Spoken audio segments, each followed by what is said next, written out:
Hello, Jose Rodriguez here again.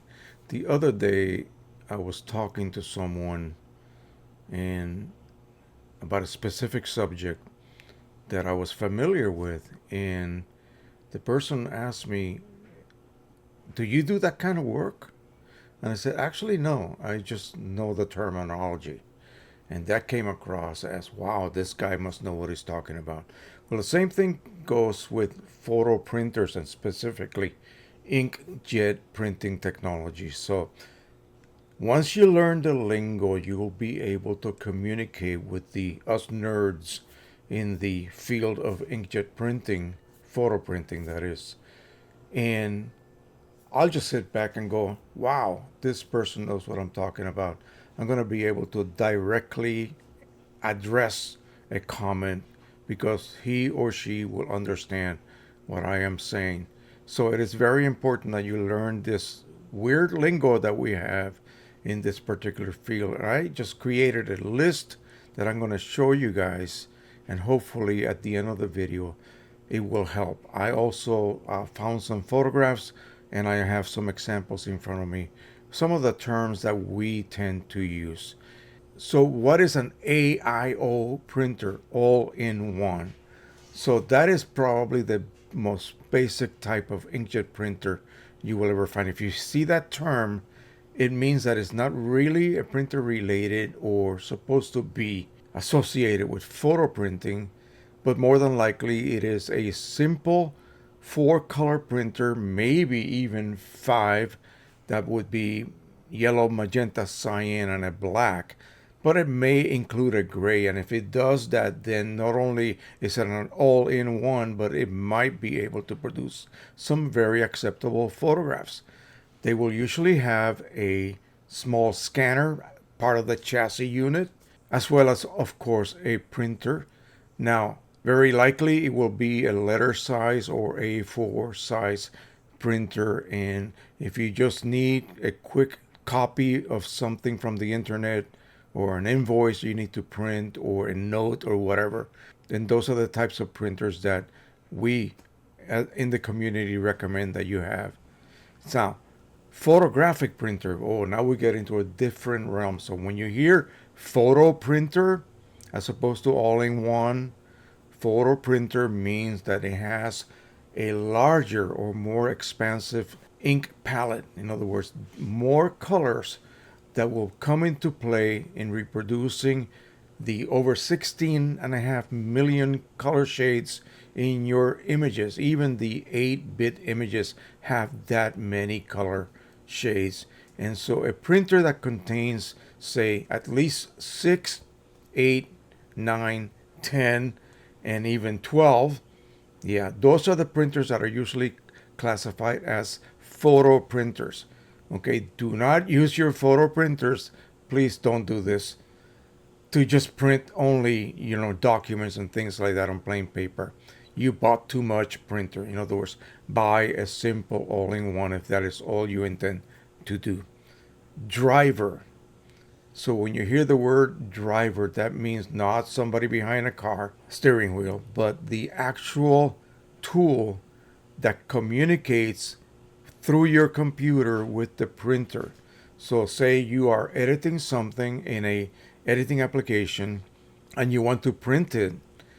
If you did not install the driver for that printer, the printer is not going to be shown on your choice of output devices, in other words. So the driver connects the computer system with the actual printer, and the driver lives in your computer. Firmware. So, what is the firmware? The firmware comes installed inside the printer. So, the firmware is software that controls all of the mechanical aspects of the printer. Whatever moves, how the droplets are generated, all of that. Everything is controlled by the firmware, and that lives inside your motherboard. Okay? So, ICC profile, that's the International Color Consortium. So, ICC, that is the orchestrator, if you will, of how it conducts the symphony. Let's just call it a color symphony, the values that your image contains are sent to the printer via the driver and of course, your printing application. And then the ICC profile decides, wait a minute, how am I going to mix only 6 colors and attempt to produce 16.5 plus million colors? You see what I mean? So that ICC profile, it is specific to the media type you're printing on. It is specific to the printer and specific to the inks. Those three aspects is what the ICC profile has been created to work with, and it will produce as accurate a rendition of that image. Okay, and of course that has to do with how well your monitor is calibrated. That's not part of this discussion. Okay, so let's continue on. So in order to be able to utilize a profile, you have to maintain a color managed workflow. That means, let's just call the profile the director of the orchestra. Okay, and he has all of that music in front of him. But he's going to determine how that music is to be interpreted by the musicians. Any different conductor will produce a different rendition of that piece. Meaning, all of those little notes on that sheet of music, that is the data from the images. That does not change. It's how you interpret that data, how you interpret that music. So that is what the color managed workflow does for you. And what you must not do is to let that driver, which also wants to conduct that orchestra, to do so. You turn that off. You block it from doing that. You set your color managed workflow so that it has color controls turned off in the driver. And then your application is using that custom conductor you created, the ICC profile, because you're printing on a specific paper, on a specific printer, with specific inks for that printer. You want that special conductor to manage that workflow, okay, to take that data from the images and produce it as accurately as possible on your piece of photo paper. So that's what the color managed workflow is. Okay, it's very important that you learn to do that. Double profiling is when you make a mistake and you do not turn off color management in the driver, and then you tell your editing software to control color and use this profile. Both of them are doing the same job. There's two conductors and they are clashing with each other. The final result is not as good as letting the actual conductor that we created, remember the profile, to control the color output, how the printer is supposed to translate all of this information from the images with only 10 colors or 12 colors, or in some cases, even 4.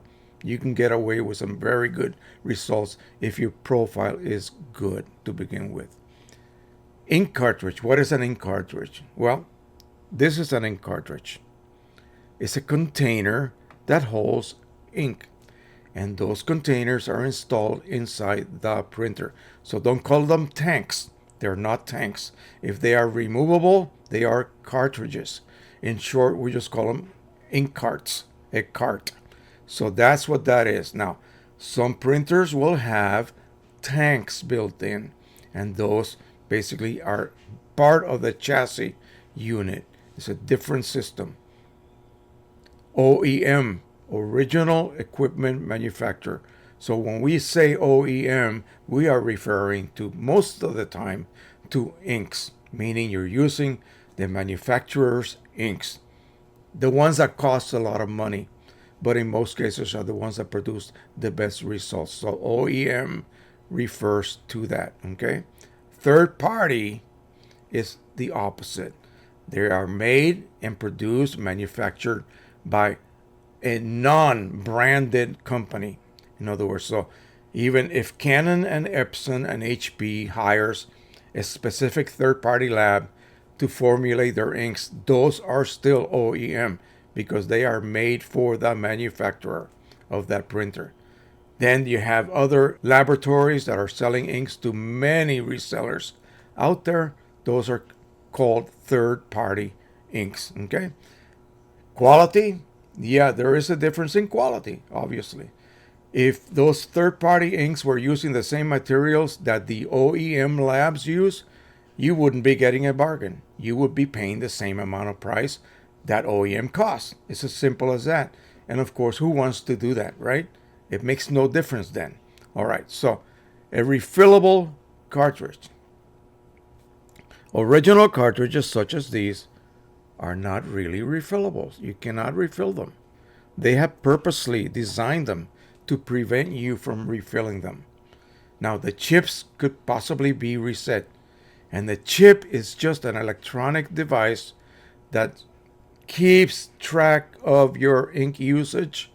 In other words, it reports back what your ink levels are, but it's not accurate. Really, what it is for is to keep you from tampering with your original cartridges. If there is no way to reset those levels to full, and even if you could refill them, then what's the point? You can refill them, but you cannot get out of that empty condition. Means the cartridge would not be recognized and would not allow you to print with. There are some options to that, but we won't get into that. We're just learning lingo today. So a compatible cartridge. A compatible cartridge looks sort of like an OEM cartridge. It has a working chip. It may or may not be able to be refilled. And if that particular model that cartridge is made for, if that chip for that model, say, can be reset with an existing resetter, maybe. But more often than not, the internal components of the cartridge are below par. So the ink delivery is not going to be as good or as reliable as the original OEM cartridges.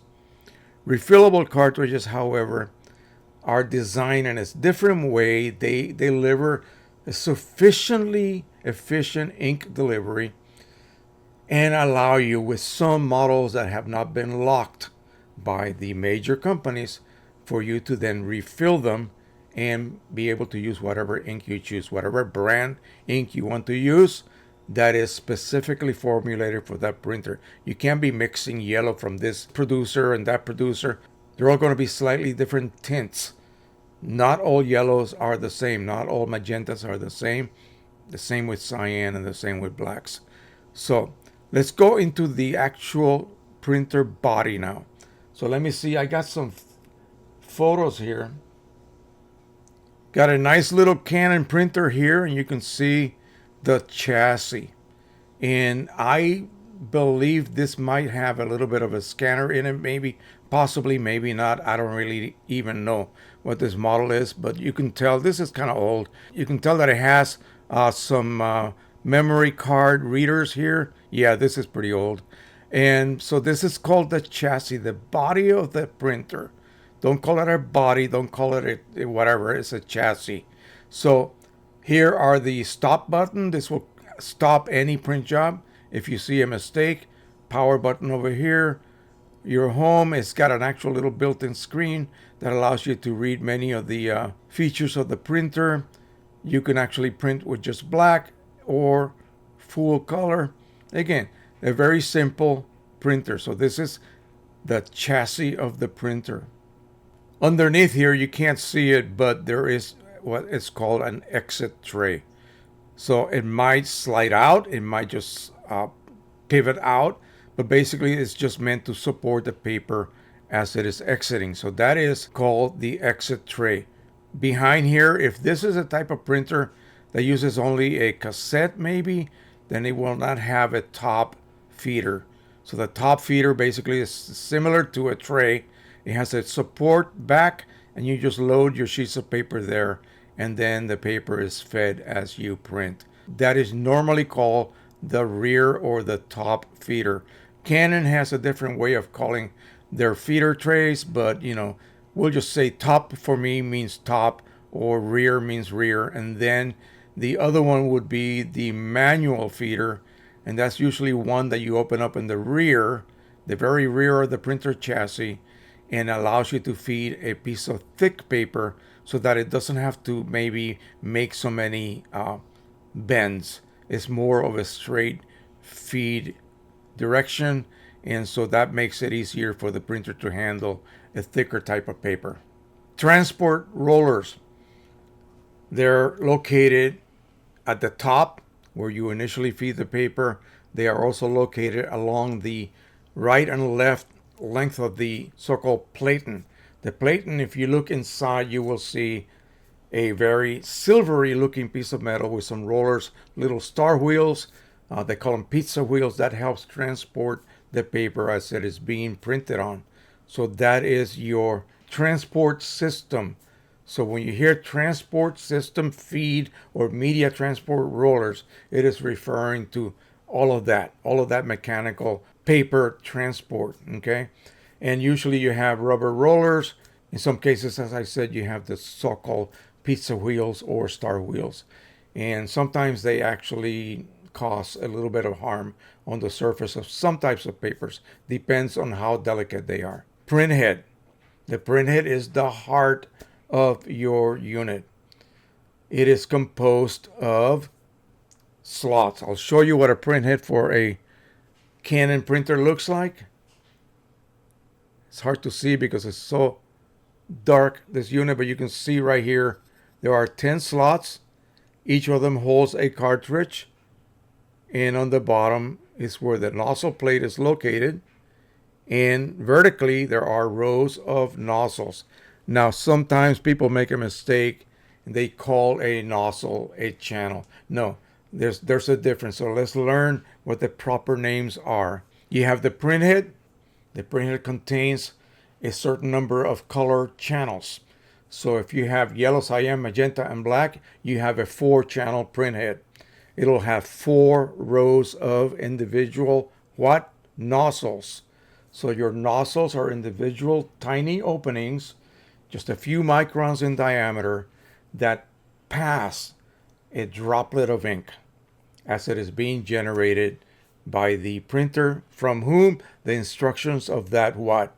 That conductor, the ICC profile, and of course the driver. That particular Canon printhead sits on a carriage. So the part that moves left and right as you see it printing, that's called the carriage. Don't call it the printhead. The printhead is a separate unit that rides on top of the carriage. Okay? Now, Canon printers have removable printheads. Epson printers do not. So that print head assembly or carriage contains both the carriage that moves and also the printhead. It is actually bolted to it. Okay, so that is a different type of system, but it's still the same. You have a carriage that carries that printhead and produces the print as it goes from left to right and back and forth. A color channel, like I said, is simply that. It's just a yellow set of nozzles, usually in a row, usually a vertical row. And so each one of those vertical rows will contain a certain number, a couple of hundred per channel in some printers. It differs. Each printer has a different printhead and they have a different set of nozzles. So don't call a channel a nozzle. My nozzle is clogged. Oh, you mean only one out of 250? Oh, no, that's not what I mean. Yeah, you see what I mean? So a nozzle is one of those little openings, just one of those little passages. The nozzle plate, as you saw, is this part here. This bottom part right here, that's the nozzle plate. The printhead will communicate to the printer itself through those contacts right there. So all of those contacts, they have something to do with that nozzle plate and communicate directly with your printer. Encoder strip. What the heck is an encoder strip? Well, think of it this way. The printer has to know exactly at any point of that travel from far right to far left where that printhead is located. Otherwise, it doesn't know where to squirt the little droplets. You would have a humongous mess on your paper instead of an image. Why do you have an image? Because the nozzles are being activated at exactly the correct position from left to right and right to left. So that is controlled by the encoder strip. And it looks like this. If you open up your printer, open the lid, locate the rods that control the travel of the printhead assembly, and you look behind that, you might be able to see a semi-clear strip. It looks like it's made out of mylar. That strip contains thousands of vertical little lines. They're microscopic, you cannot see them. And a sensor in the printhead assembly actually reads those little vertical lines, and it can tell almost like a GPS where it is located from the far right to the far left at any point. Okay, so that is critical. It has to be kept clean. When you print, there's always a bit of aerosol generated. And where do you think that collects to? On that strip. And it can begin to either smear or block the sensor from reading its position. And you begin to have some weird issues with your prints. This is a printer that has cartridges that ride along with the printhead. So when you want to replace one, you basically open up the lid, this lid right here, and pull out the cartridge and replace it with a new one. A stationary cartridge printer, however, does not have cartridges on the printhead assembly. They actually are located physically in a non-movable area, such as this. And the way that you know you are using a stationary cartridge printer is that it has ink lines. The cartridges do not move. They feed the ink through tubes, sort of like a belt, directly into the printhead. The reason you have a belt is because we have to be able to move that printhead left to right, and that belt allows that motion to take place without any kind of blocking.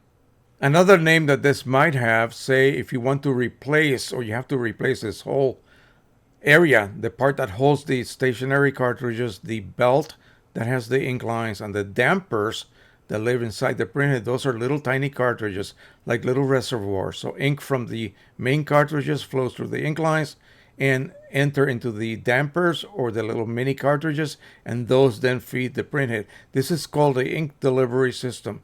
When somebody says that, they are referring to a printer with stationary cartridges. Here's an example of what? Refillable cartridges. As you can see, they are totally different than the OEM ones. They have a way for you to add ink and a way for you to reset the chips so you can continue to use them. So refillable cartridges can be refilled, can be reset, and OEM, in some cases they can be modified to be refilled, and in some cases they can also be reset, but most of them will not allow you to do that. When the printhead is done doing its job, the printhead assembly, and you'll see it'll move all the way to the right side, and it'll park itself. It'll park itself right on this unit right here. This is called a purge unit. It has a rubber seal around it that seals against that nozzle plate and keeps that nozzle plate from drying while the printer is not being utilized. But it's not an insurance for you not using your printer for, say, months at a time. It will not prevent any kind of clogs caused by ink drying in the nozzles. Remember, those nozzles are microscopic and you have to keep them in liquid form. Now, if you're printing every week or so, then when it parks against that rubber peripheral seal, you can pretty much be assured that the next time you print, those nozzles will not have dried. They will still be wet. Underneath that purge unit lies the purge pump. That purge pump is what allows a cleaning cycle to take place. If you do have a clog and you run an internal cleaning cycle, the printhead will park itself on that peripheral gasket. It will seal itself against that, and the pump that lies underneath this porous plate, it will apply suction. Suction will then force ink to pass through those nozzles and hopefully unclog it. Once it is done doing that, the printhead will detach itself, move to the left slightly, and then that pump will begin to generate vacuum, and it will then empty out any ink that is collected on this area here, and that ink goes to your internal waste ink pads. Those are located at the very bottom of your chassis. To get to them, it takes a complete disassembly of the printer. So, waste ink cartridge. What I recommend, if you don't want to deal with this possibility of your printer stopping and not working anymore because the waste ink pads are declared full, get a printer that has a user replaceable waste ink cartridge, such as this Epson printer here. I believe this might be the 700 and the P900 waste ink tank or cartridge. Once that becomes full, you just purchase a new one or have one spare to replace, and you are good to go. Then you can dispose of the one that was declared full.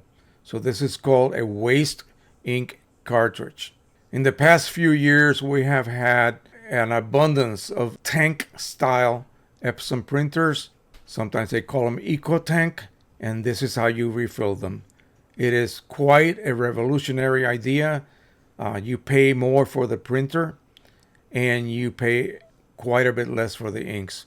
And when you fill those tanks up, you're filling them with a huge volume of ink as compared to the very small volume a regular cartridge contains. So these are called tank or Eco Tank. Canon has equivalent. They call it Mega Tank. And so this is probably the future for regular home users who do not want to deal with the expensive price of inks. This is the way to go.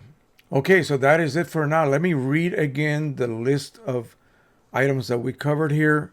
All-in-one printer or OIO printer. Of course, that means a printer really meant for simple office use at home. It has usually a driver. It'll have a limited number of colors. Photographic printer, on the other hand, is a high-end printer with a large color gamut and a large color palette. That is not really meant for you to be printing just simple plain paper documents. That is meant for high-end photographic work. The driver is what controls or connects your computer with the printer. Firmware is what controls the printer itself. ICC profile is the orchestrator, how it instructs the printer how to produce the same values that are being sent to it with a limited color palette. Color managed workflow is what we all have to use in order to be able to properly use an ICC profile.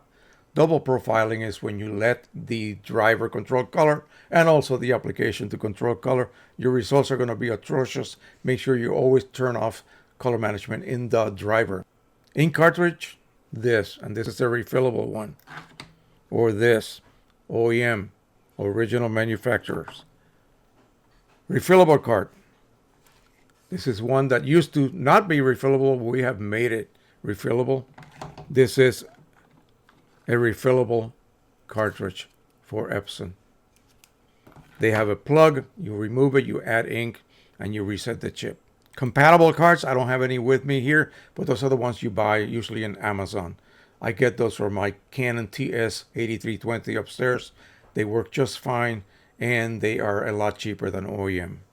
Again, that printer is only for documents and things like that, nothing photographic. Chassis, of course, is the body of the external body of the printer. The exit tray is the little tray you drop in the front. Paper comes out, and it is supported there. Top feed tray is the one in the back. This one here, this is the front tray.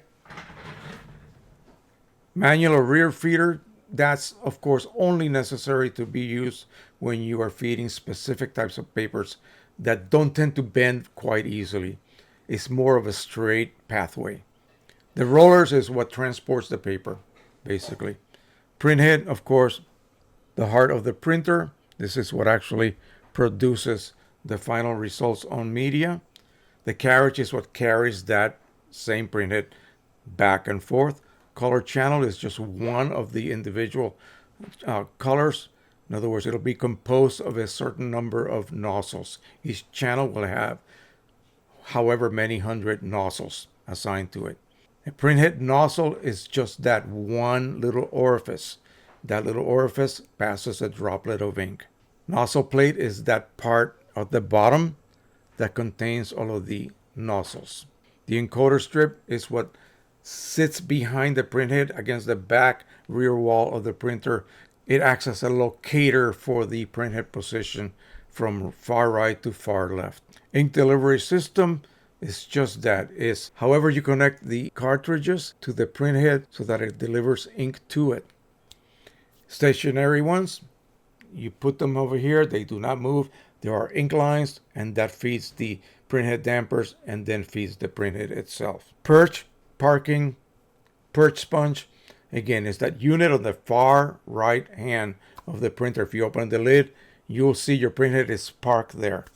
The job of that is to apply a seal against that nozzle plate so that you do not dry between print jobs, and also to allow the pump that lives underneath to apply suction to create a cleaning cycle.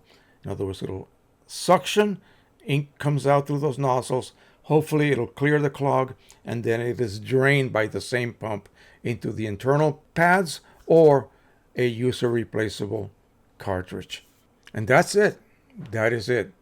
There are more terms, but these are the ones that I came up with for this one. Now, the next video that I'm going to be offering you guys will be how to ask for help, how to be able to diagnose properly any problem that you may witness as you are printing. Often than not, what happens is, this is what I experience in my Facebook group or the comment section of my videos, is that people are not being specific. They don't know how to be specific. They don't know how to diagnose what they are seeing. And I'm going to show you several ways that you can self-diagnose something and then proceed to go down the correct road instead of totally being lost as to what to do to solve what you see. Okay? It's something that you need to learn and will help you tremendously in your pathway through this wonderful career of ours, photo printing. All right, so thank you so much. Of course, until the next time, don't forget to subscribe, share, and like. Happy printing, everyone. Bye-bye.